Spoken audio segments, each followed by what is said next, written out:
Some people sarcastically say that Catholics are in an advantageous position. They can commit any sin and after that they can go for confession and come back peacefully. For other people, there is no such opportunity. Once they commit a sin, it is credited in their name forever. This fear actually keeps them away from sin. Whereas for Catholics, such fears are not there, as if they have got some license to commit more sin. That is the reason the Catholics never improve and keep on doing all kinds of nonsense. They know God will forgive them once they go to a priest and confess it. They are sure what they confess will never come out. It is like depositing their sins in the Swiss bank where maximum secrecy is kept, because the priest will never reveal what someone goes and confesses. So it is a kind of guarantee that you are safe.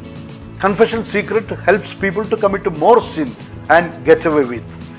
These are the kind of talk sometimes we hear when people gather, and especially those who do not have deep knowledge about the sacrament of confession. So how do we understand a situation like this? This is what we are going to reflect today in this video. My dear friend, sister, brother, first of all, welcome to RMCA Bishop channel. Thank you for listening to talks yesterday and sharing them with your friends. Growing in God's grace is the experience of all those hearing two talks daily. Thank you. Let me make one thing very clear. Every sin has to be atoned for. There is no wholesale forgiveness. This is the reason in confession it is necessary to confess each and every sin. Therefore, once a sin is committed, unless and until all the consequences are taken care of, the story of such a sin is not over. In the sacrament of confession, sins are forgiven, no doubt about that. But that is only one aspect. The other aspect is the punishment for it. Adequate and proportionate penance has to be done. Otherwise, reaching heaven will be a distant dream. For example, if someone steals 1,000 rupees and he goes for confession and confesses it, if he is repentant, then naturally his sin will be forgiven. But there is a problem. The priest is not going to forgive his sin just like that. There is something called restitution. He has to give back that 1,000 rupees to the person from whom he stole. Otherwise, what will happen? As said in the introduction, stealing will increase. If one steals 1,000 rupees and goes for confession and the priest gives as penance 10 Our Father, 10 Hail Marys and 10 Glory Be, and with that everything is over, then things will become very easy, and on the extreme it will become an encouragement for committing more sins. In that sense, there is nothing wrong if someone says confession is a license to commit more sin. But in reality, matters are not like what we think. In the Catechism of the Catholic Church, number 1459, let me read it for you.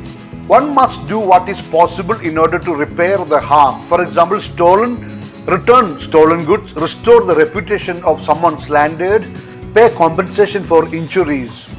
Simple justice requires as much, but sin also injures and weakens the sinner himself, as well as his relationships with God and neighbor. Absolution takes away sin, but it does not remedy all the disorders sin has caused. Raised up from sin, the sinner must still recover his full spiritual health by doing something more to make amends for his sin. He must make satisfaction for or expiate his sins. This is called penance. What is not expiated here on earth will have to be done in the purgatory. In the Catechism of the Catholic Church, 1472 gives a very clear further teaching. Let me read it for you. To understand this doctrine and practice of the Catholic Church, it is necessary to understand that sin has double consequence. grave sin deprives us of communion with God and therefore make us incapable of eternal life. The privation of which is called eternal punishment of sin.